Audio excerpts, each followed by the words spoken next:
एक इंसान था जिसका वजन था 135 किलो।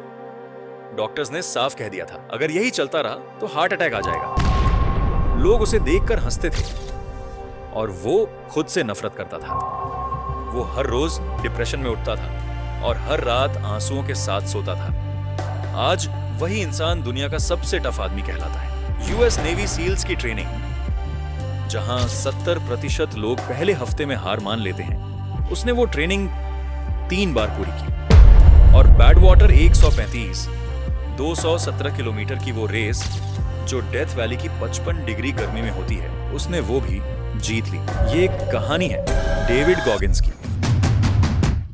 और आज मैं तुम्हें उसकी जिंदगी से सीखी हुई 3 ऐसी स्ट्रैटेजी बताने वाला हूं जिससे तुम भी कोई भी गोल अचीव कर सकते हो, चाहे वो एग्जाम हो, बॉडी ट्रांसफॉर्मेशन हो या जिंदगी का कोई भी बड़ा सपना। तो बिना टाइम वेस्ट किए चलो शुरू करते हैं। लेसन 1, अपना वाई क्लियर करो। एक सवाल, तुमने आखिरी बार कब कोई गोल सेट किया था और फिर 2 हफ्ते बाद छोड़ दिया? जिम ज्वाइन किया, 1 महीने बाद बंद, डाइट शुरू की, 3 दिन बाद पिज्जा आ गया। क्यों होता है ये? क्योंकि तुम्हारा वाई क्लियर नहीं होता। गॉगिंस का वाई बिल्कुल क्रिस्टल क्लियर था, मुझे इस डिप्रेशन से बाहर निकलना है किसी भी हाल में। उसका वाई इतना स्ट्रॉन्ग था कि सिर्फ 3 महीने में उसने 50 किलो वजन कम कर दिया। सिर्फ मोटिवेशन से नहीं, अपने वाई की वजह से। अभी इस वीडियो को पॉज करो, एक कागज उठाओ और लिखो, मुझे ये गोल क्यों चाहिए। अगर तुम्हारा जवाब सिर्फ इतना है, अच्छा लगेगा, तो वो भाई काफी नहीं है। क्योंकि जितना गहरा तुम्हारा भाई होगा उतना स्ट्रॉन्ग तुम्हारा एक्शन होगा। सिर्फ भाई जान लेने से काम नहीं चलता। मैं जानता हूं ये सुनकर तुम्हारे दिमाग में सवाल आ रहा होगा, भाई तो पता है फिर भी नहीं हो पाता।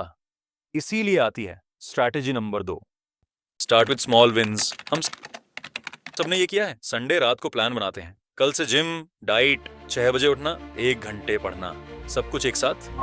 और मंडे को क्या होता है? एक दिन चलता है, ट्यूसडे को थकान, और वेडनेसडे से सब बंद। और सुनो, ये तुम्हारी गलती नहीं, ये इंसानी दिमाग का डिजाइन है। गॉगिंस ने बैड वाटर 135 के लिए ये नहीं सोचा मुझे 217 किलोमीटर दौड़ना है। उसने बस इतना सोचा, आज मुझे सिर्फ 1 माइल दौड़ना है, बस 1 माइल रोज बिना रुके। और यही वजह थी कि वो पूरी रेस जीत पाया। अब तुम्हें भी यही करना है। किताब पढ़नी है तो रोज सिर्फ 1 पेज, जिम जाना है तो सिर्फ 10 मिनट, बस घर से निकलो।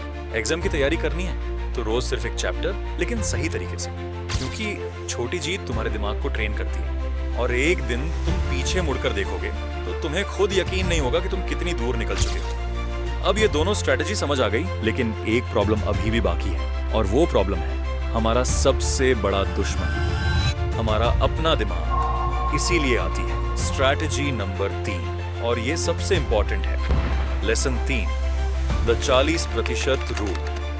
कभी नोटिस किया है, जिम में 20 मिनट हो जाते हैं तो दिमाग कहता है क्या बहुत हो गया, घर चलें, या पढ़ाई करते वक्त 1 घंटे में ही नींद आने लगती है। ये तुम्हारी कमजोरी नहीं है, ये तुम्हारा ब्रेन तुम्हें बचाने की कोशिश कर रहा है। गॉगिंस ने अपने पूरे करियर में ये रियलाइज किया, जब हम थक जाते हैं, जब लगता है बस अब नहीं होता, तब हम असल में अपनी सिर्फ 40% कैपेसिटी यूज कर रहे होते हैं। 60% अभी भी बाकी होता है। 60% जैसे बाइक में पेट्रोल खत्म होने के बाद भी रिजर्व में थोड़ा पेट्रोल बचा होता है, वैसे ही हमारे दिमाग में भी एक रिजर्व बचा होता है इमरजेंसी के लिए। गॉगिंस कहते हैं, जब मुझे लगता है अब नहीं हो रहा, तो मैं अपने दिमाग से कहता हूँ, तू सिर्फ 40% चला है, अभी 60% बाकी है। और यही छोटा सा मेंटल ट्रिक उसे फिर से उठने पर मजबूर कर देता है। अगली बार जब तुम किसी चीज को छोड़ने वाले हो, कोई भी चीज, तो ये याद रखना, तू सिर्फ 40% पर है। असली गेम अब शुरू होती है। वो इंसान जो कभी 135 किलो का था, जो डिप्रेशन में था, जिस पर लोग हंसते थे, आज वही इंसान कहता है, suffering is the true test of life. मुश्किलें तुम्हें तोड़ने के लिए नहीं आती, वो तुम्हें बनाने के लिए आती हैं। तो आज से अपना भाई क्लियर करो, छोटी शुरुआत करो, और जब छोड़ने का मन करे तो याद रखना, तू सिर्फ 40% पर है। कमेंट में मुझे बताओ, इन तीनों में से कौन सी स्ट्रैटेजी तुम्हारे लिए सबसे ज्यादा काम आने वाली है। और ये वीडियो उस दोस्त को जरूर भेजो जो अपना गोल छोड़ने वाला है। हो सकता है ये वीडियो उसकी जिंदगी बदल दे। यह वीडियो पसंद आई है तो आप इस वीडियो को लाइक करो, और ऐसी ही वीडियो देखने के लिए चैनल को सब्सक्राइब करके जाना। मिलते हैं किसी नए वीडियो में।